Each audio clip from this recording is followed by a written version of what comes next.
Olá, meu amigo, seja bem-vindo, e você, minha amiga, seja bem-vinda ao Estúdio Rural. O programa de hoje recebe o comentarista do Canal Rural, Dr. Ricardo Alfonsin, que é advogado e também presidente da Comissão de Direito Agrário e do agronegócio da OAB do Rio Grande do Sul. Dr. Ricardo, muito obrigado pela sua presença aqui nesse bate-papo. Eu até me atrapalhei aí na apresentação, porque o senhor tem tantos títulos, né? Não, de grande alegria estar aqui contigo. O meu ídolo aqui, eu ser entrevistado por esse ídolo é uma maravilha. Eu me sinto honrado em poder conversar com o senhor. Uma alegria. Então, Ricardo, vamos começar a falar um pouquinho do Plano Collor, né? Sim. Que tem reflexos aí na vida de muitos produtores. Eu gostaria de começar esse assunto com o senhor contar um pouquinho a história da criação do Banco Central, como era feito o plano, os financiamentos, o que mudou, de uma forma bem didática, sem um linguajar jurídico, Sim. né? Porque nós não entendemos. Em 86 foi o primeiro plano econômico, o cruzado, né? Que foi aquele do Sarney lá, com o Funaro. E ali foi criado o Banco Central naquele período. O dinheiro todo do orçamento estava no Tesouro, estava no Banco do Brasil. O Banco do Brasil que era uma conta movimento. Uma conta movimento. Aquilo tinha, quando jogava conforme a necessidade ali, não tinha um orçamento aprovado que limitasse isso. Então, de certa forma, o dinheiro do crédito rural era farto, era bom. Quer dizer, não tinha uma fonte exclusiva. Aí criaram duas fontes, além da do Tesouro, que foi muito restrita, que era, e ainda é, os depósitos à vista, o compulsório, que uma parte obrigatoriamente deve se destinar ao crédito rural, e a poupança verde, que foi criada, então, só o Banco do Brasil, o Banco do Nordeste depois, e outros que usavam essa fonte, tinham direito de ter essa fonte, e ela financiava a agricultura. Desde então, tivemos esses planos econômicos, começamos a ter problemas, porque a fonte da poupança, o financiamento estava atrelado a ela. Então, cada plano que quebrava ou aumentava, criava índices diferentes na poupança, terminava repercutindo no crédito rural e também, normalmente, esses planos econômicos que visavam conter a inflação, que estava sempre muito alta, terminavam limitando os preços dos produtos agrícolas, que é o básico, né, da inflação, e terminava quebrando esses contratos, os preços subiam tanto e os financiamentos outro tanto. Quer dizer, tinha um descolamento em cada plano econômico. Entre o custo do produtor e o financiamento. De repente, o custo aumentava e o produtor... Entre a receita do produtor e o financiamento. Então, a poupança criou esses problemas e cada plano econômico, nós tivemos vários lá, o plano verão, o cruzado, verão, plano Collor 1, Collor 2, né? E diante disso começou a se verificar uma situação nova, porque a agricultura mantinha uma inadimplência em torno de 2%. E começou a subir, chegou a 40% de inadimplência. Aí acendeu o que está vendo, né? Os próprios parlamentares que não eram ligados ao setor. Houve, no caso, na época, o deputado Vitor Facione, que foi chamado a uma assembleia e ficou impressionado com aquilo, e criaram uma CPMI para verificar por que houve esse aumento dessa inadimplência. Uma comissão parlamentar de inquérito. Mista, né, com o Senado e Câmara. Para estudar a dívida estudar por que houve isso.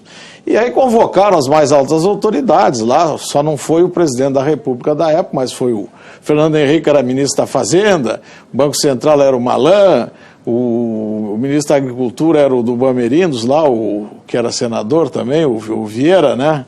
E assim, todas as autoridades foram ouvidas, e o presidente do Banco do Brasil chegou a dizer que com aqueles juros, isso ficou histórica essa frase, nessa CPMI, com aqueles juros, nem plantando maconha irrigada pagaria aquela conta, né? Nós estamos chegando quase lá de novo, hein? Porque os juros do crédito rural, hoje quem escuta isso não acredita, ele era em torno de 20% ao ano, além do reajuste da caderneta de poupança, e se a pessoa não pagava em dia, dizia o próprio ministro, esse presidente do banco, Alcino Cagliari, disse, o gerente no dia botava o juros de inadimplência que estava na cabeça dele, era 14% ao mês, 13% ao mês, uma coisa, então as contas foram para uma estratosfera, ninguém conseguia pagar mais nada.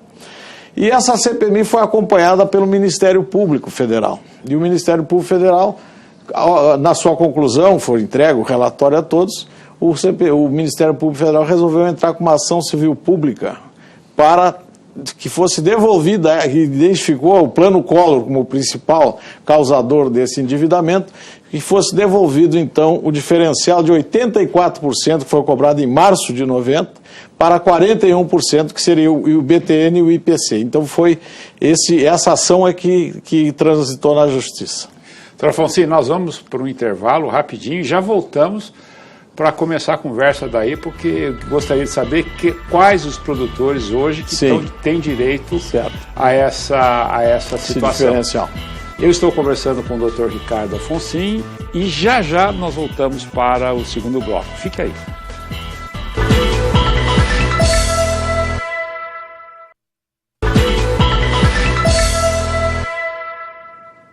Estamos de volta com o Estúdio Rural. Hoje eu recebo o advogado especialista em direito agrário e do agronegócio e também comentarista do Canal Rural, nosso amigo aqui, Dr. Ricardo Afonso. Dr. Ricardo, o senhor estava fazendo o histórico das medidas de endividamento e o que resultou na ação do Plano Collor. Vamos dar continuidade. Então, o Ministério Público que acompanhava a CPMI ingressa com uma ação civil pública para que fosse ressarcido a todos os agricultores financiados no Brasil, que tinham esse indexador da poupança nos seus contratos, financiamento de custeio, financiamento de investimento, compra de trator, de máquinas. Era o mesmo da poupança. Era o mesmo da poupança. Então, para a devolução desse IPC, que foi 84,32, entre o valor da BTN, que foi 41,28. Então, entre 84... Vamos lá. Quer dizer, antes era a poupança. Não, era a poupança. A poupança, para alguns, foi indexada pelo IPC, que deu 84,32. E a poupança era quanto? 84,32%, o percentual. E o BTN, que era o indexador do preço mínimo dos produtos agrícolas, era 41,28. Ele descasou. Entendi. Eles tinham o mesmo indexador antes, o IPC indexava os dois. Em 15 de março, descasou, aplicaram, o IPC disparou, foi para 84 e o BTN ficou preso nos 41. Então os preços agrícolas foram limitados nos 41 e o financiamento foi para os 84. E aí o Ministério Público entrou com uma questionando esse diferencial. Esse diferencial, quando terminou, baseado no relatório da CPMI, que concluiu que isso foi ilegal, e nós já tínhamos, na época, decisões favoráveis já no STJ mandando devolver também. Então, com isso, o Ministério Público entrou com a ação, teve sentença favorável em primeiro grau na Justiça Federal de Brasília, mandando devolver, mandando estornar das contas esse diferencial, mandando fornecer os extratos a todos os produtores, onde estavam, para que eles soubessem se foi ou não foi lançado na conta dele. Essa ação foi ganha e nós entramos na ação, eu como advogado, da Sociedade Rural Brasileira e da Federação dos Arrozeiros do Rio Grande do Sul, a Federarroz. Então eu passei a acompanhar... Naquele momento o senhor representava... Desde o início da ação. A CNA e a Federação... Não, a Rural, a Sociedade Rural Brasileira. A Sociedade Rural e a Federarroz. A Federarroz. Como assistente das duas, do Ministério Público. Naquele tempo não tinha o amicus curiae, que se chama hoje, a figura hoje seria o amicus curiae. Então, como assistente, eu segui acompanhando essa ação, o Ministério Público até meio que saiu fora daquilo ali e tal, e eu fui tocando. Então, tivemos 6 anos no Tribunal Regional Federal de Brasília, que julgou que o Ministério Público não era competente para propor aquela ação. Em 6 anos eu tive que lutar para reverter isso, só essa discussão levou 6 anos. Aí se concluiu que era competente, e aí seguiu a ação e perdemos no mérito no Tribunal Regional Federal. Era um juiz convocado que não conhecia, misturou com a questão da poupança, dos índices. Juiz convocado é aqueles que são indicados da sociedade. Não, foi convocado, às vezes, quando tem falta de desembargador, eles convocam de primeiro grau para suprir a falta. Então, julgou contra. E aí levamos mais 4 anos no STJ para ser julgado aí sim favorável essa ação. E quando foi isso? Em final de 2014, quando fazia 20 anos. Quer dizer que foi agora, então? Em 2014. 20 anos. Agora não tem mais recurso. E depois desse 2014, eles entraram. Os réus são Banco do Brasil, União e Bacen, que foram condenados solidariamente na devolução. Aí eles entraram com 2 embargos declaratórios que suspendem o efeito daquele julgado. E agora, em dezembro de 2015, o mês passado, se concluiu esse julgamento, confirmando toda a decisão anterior, para que realmente agora os agricultores possam reivindicar na justiça esse diferencial. Isso teve uma consequência terrível na vida dos agricultores de todo o país. Quem viveu isso, né, era uma situação, né, que a Zélia Cardoso de Mello assumiu, e em 90 era ela a ministra, reduziu drasticamente o volume dos recursos para o financiamento agrícola. Então se criou uma nova figura, o mata-mata. Eles simulavam um financiamento de custeio que se destinava a pagar esse diferencial que os agricultores não conseguiam pagar. Então ele teve um financiamento que foi fictício, não existiu, não entrou para financiar a lavoura, entrou para pagar esse diferencial e o agricultor teve que se financiar de forma particular, através de fornecedores. Então criou uma situação terrível. E dali para diante isso foi crescendo, porque foram fazendo prorrogações de dívidas em cima disso, sempre com custos mais caros, resultando num bolo de endividamento fantástico. Bom, resumindo, hoje como está a situação? Bom, hoje então, e depois disso, tivemos 2 programas que tentaram solucionar esse problema, que é a securitização e o PES. A securitização eram dívidas até 200 mil e PES dívidas acima de 200. E esse diferencial entrou para dentro na maior parte dos casos, entrou para dentro dessa negociação. Ou então nós temos a situação de hoje. Quem teve esse diferencial lançado na sua conta lá atrás, ou ele pagou e vendeu bens, tem gente que vendeu toda a propriedade para sair fora disso e terminar pagando, pagou de algumas outras formas, ou ele embutiu isso dentro desses programas de renegociação de dívida. Então, com essa decisão do STJ, ou ele pode pedir de volta esse dinheiro lá de trás, corrigido com 12% mais GPM, dá um valor. E como é que ele faz para fazer isso? Ele tem que ter a prova que ele foi financiado naquele ano. Se ele não tiver o contrato de lá de março de 90, foi quando houve essa incidência, se ele não tiver o contrato, ele tem que buscar no registro de imóveis. Ele tem que contratar um advogado. A ação sim, tem que ser um advogado para entrar com o processo, mas ele tem que levar para o advogado, ou o advogado dele vai ter que conseguir a prova que ele era financiado naquele ano e naquele mês.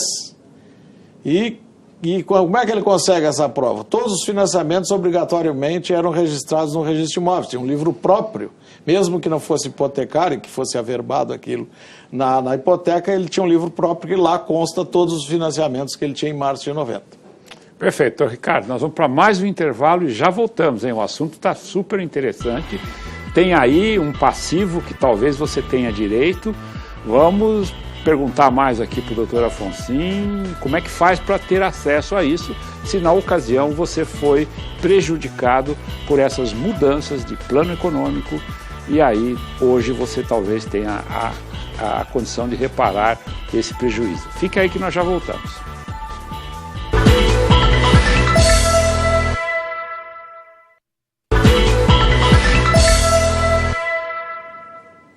Estamos de volta com o programa Estúdio Rural. Eu estou conversando com o Dr. Ricardo Afonsin, que é advogado, especialista em direito agrário e do agronegócio.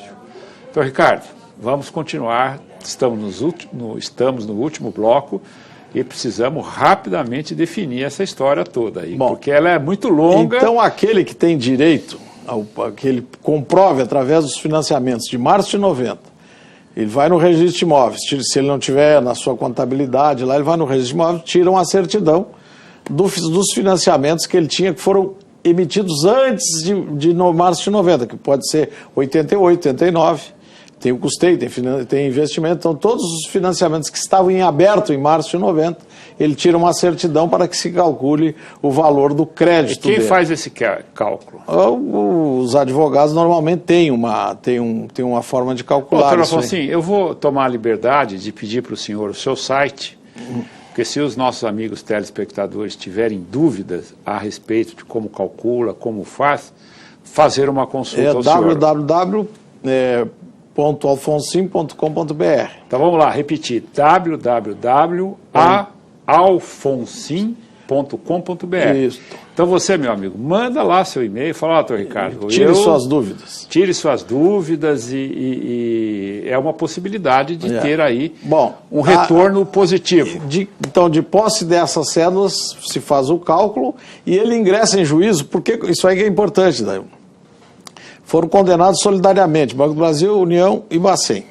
Se ele está financiado pelo Banco do Brasil, ele vai ter dificuldades de entrar... Só uma coisa, essa ação não vai levar anos. Não, porque é importante se ela foi julgada o mérito.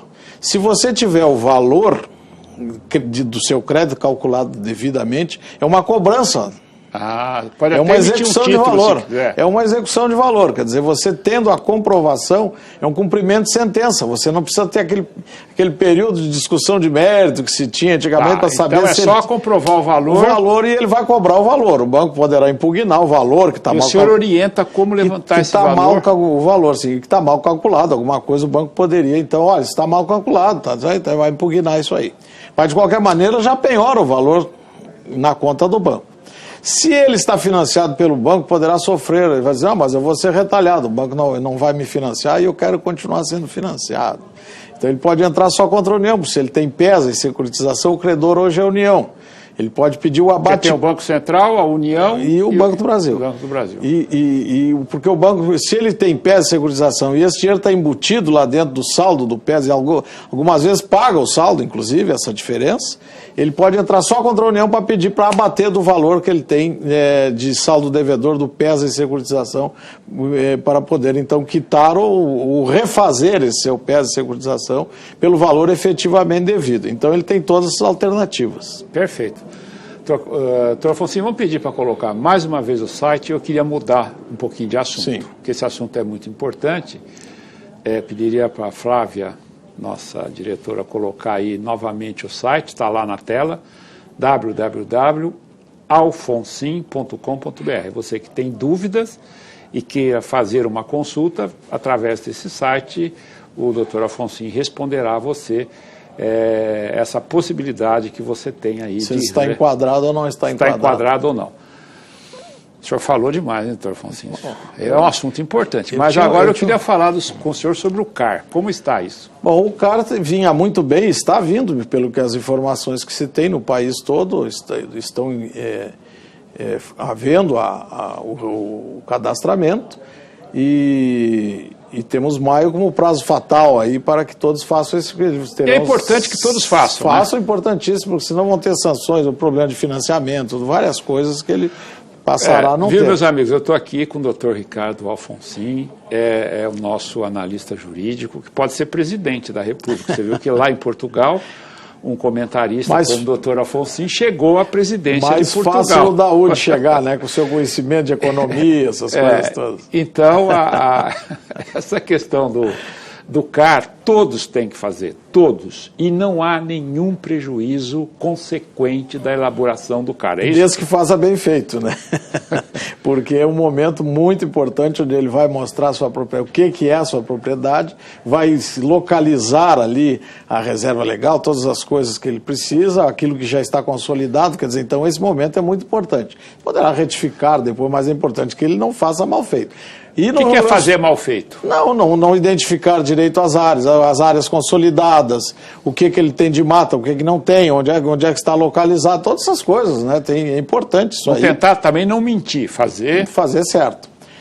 Sim, porque as consequências depois... Mas tem uma novidade que no Rio Grande do Sul o Ministério Público entrou com uma ação civil pública e conseguiu uma liminar para suspender o decreto que regulamentava o Pampa, no Rio Grande do Sul, que é mais da metade do estado, praticamente, das áreas, e hoje todas agricultáveis e exploradas pela... E aquilo tudo que foi negociado entre governo, entidades agrícolas... foi por água abaixo. Foi por água abaixo dentro dessa liminar.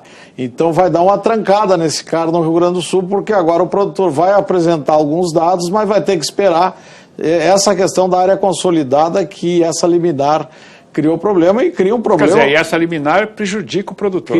O Estado do Rio Grande do Sul cria um problema seríssimo de utilização de áreas que são utilizadas há séculos, às vezes, né, e passarão a ser impedidos, deverão ter como reserva agora a questão de pastagem nativa e outras coisas. E é uma liminar, né, então agora as entidades e o governo do Estado, que é o réu, vão entrar com os recursos para ver se derrubam essa liminar. Se não derrubar, teremos problemas até maio para o produtor do Rio Grande do Sul. É chato isso. Doutor Afonso, muito obrigado. Eu que te agradeço. Por tua presença uma aqui honra. No programa Estúdio Rural de hoje. Eu conversei com o doutor Ricardo Afonso, vocês viram que ele trouxe aí essa questão do CAR, essa questão do Plano Collor. Ficou faltando o Fundo Rural, que temos também dá para um programa inteiro aí. Sim, na próxima oportunidade nós falaremos do Fundo Rural. O Estúdio Rural de hoje fica por aqui. Para rever este programa ou assistir outros, acesse o site do Canal Rural, que é o www.canalrural.com.br. Até a próxima semana.